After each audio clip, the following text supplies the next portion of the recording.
First verse of the Tao Te Ching, quote, "The Tao that can be told is not the eternal Tao. The name that can be named is not the eternal name.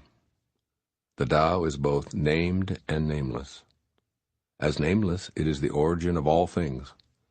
As named, it is the mother of 10,000 things. Ever desireless, one can see the mystery. Ever desiring, one sees only the manifestations. And the mystery itself is the doorway to all understanding." Unquote. Living the mystery. In this opening verse of the Tao Te Ching, Lao Tzu tells us that the Tao is both named and nameless. This sounds paradoxical to our Western intellect, and it is.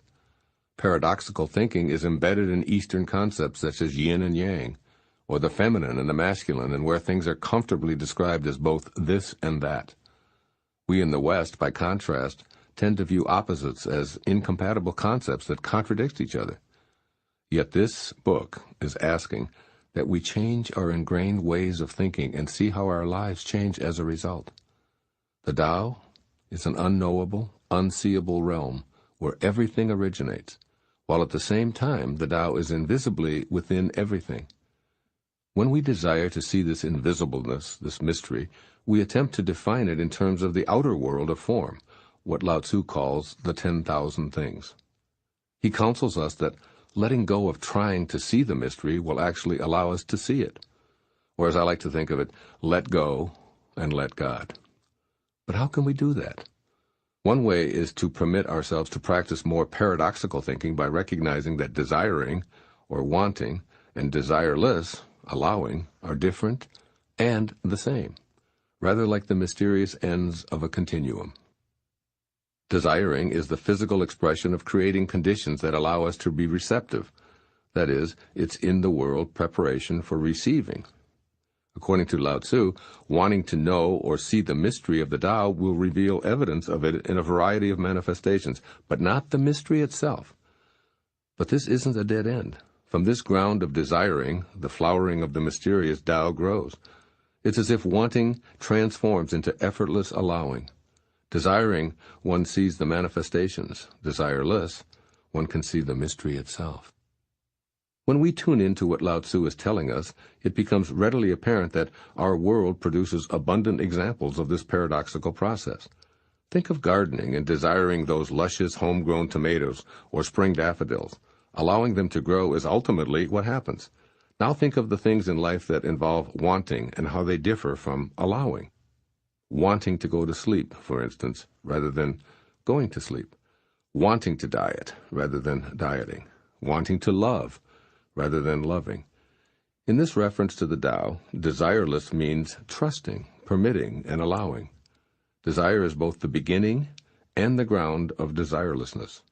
Yet wanting is also the beginning and the ground of allowing. They are the same, and they are different. Pay attention to times when you can feel in your body where you are on the continuum between desiring and allowing, or trying and doing. Trying to play the piano, drive the car, or ride the bicycle is the same as and different from actually playing the piano, driving the car, and riding the bicycle. Once these outer world activities are desired and learned, there's a time when allowing is what you do. The point here is to recognize the difference in your body between trying and allowing, and to then become aware of the effortless sensation of the latter. This practice will also lead to a greater awareness of the invisible mystery and the 10,000 things which are the visible phenomenon of our world. The 10,000 things that Lao Tzu refers to represent the categorized, classified, and scientifically named objects of the earth, which help us to communicate and identify what we're talking and thinking about. Yet for all our technological expertise and scientific categorization, we can never truly create a human eye or liver or even a grain of wheat for that matter. Each of these things, along with the remainder that comprise the known or named world, emerge from the mystery, the eternal Tao. Just as the world is not its named parts, we're not exclusively the skin, bone, and rivers of fluids that we're physically made of. We, too, are the eternal Tao, invisibly animating our tongues to speak, our ears to hear, our eyes to see and experience the manifest and the mystery. Consciously allowing this nameless mystery is ultimately the way to practice the Tao. Does this mean putting yourself in harm's way? Of course not. Does that mean trusting the mystery at the moment you're being mugged or mistreated? Probably not. Does it mean never trying to change things? No. It does mean cultivating a practice of being in the mystery and allowing it to flow through you unimpeded. It means permitting the paradox of being in form at the same time that you allow the mystery to unfold. Do the Tao. Find your personal way of living in the mystery, as Lao Tzu says in this first verse, and the mystery itself is the doorway to all understanding. Here's my advice for translating this passage into daily practice in this 21st century. First and foremost, enjoy the mystery. Let the world unfold without always attempting to figure it all out. Let relationships just be. For example, since everything is going to stretch out in divine order, don't try so hard to make something work. Simply allow. Don't always toil at trying to understand your mate or your children or your parents or your boss or anyone else, because the Tao is working at all times. When expectations are shattered, practice allowing that to be the way it is. Relax. Let go. Allow. And recognize that some of your desires are about how you think your world should be, rather than how it is at that moment. Become an astute observer.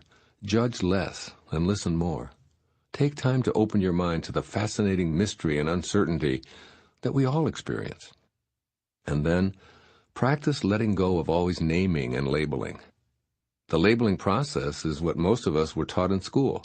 We studied hard to be able to define things correctly in order to get what we called high grades. Most educational institutions insisted on identifying everything, leading to a tag that distinguished us graduates with knowledge of specific categories.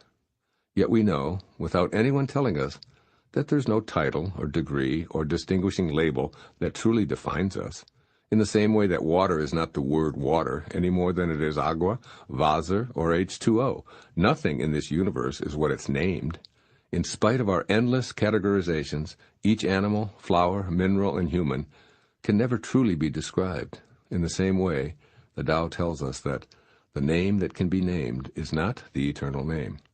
We must bask in the magnificence of what is seen and sensed, instead of always memorizing and categorizing. Do the Tao now. At some point today, notice an instant of annoyance or irritation you have with another person or situation. Decide to do the Tao, or practice the way, in that moment by turning inward with curiosity about where you are on the continuum between desire and allowing. Permit the paradox of wanting the irritant to vanish and allowing it to be what it is. Look inward for it in your thoughts and allow yourself to feel it wherever it is and however it moves in your body. Turn all of your attention to becoming open-minded, allowing permissiveness to befriend the mystery within yourself. Notice how the feeling manifests itself, perhaps doing loop-de-loops in your stomach, giving a rigidness to your skeleton, making your heart pound, or tightening your throat. Wherever it is, allow it as an enigmatic messenger within you, and give it non-judgmental attention. Notice the desire for the feeling to disappear, and allow it to be monitored compassionately by you. Accept whatever comes. Encounter the mystery within without labeling, explaining, or defending. It's a subtle distinction at first, which you must take personal responsibility for identifying. You alone can prepare the ground of your being for the experience of living the mystery.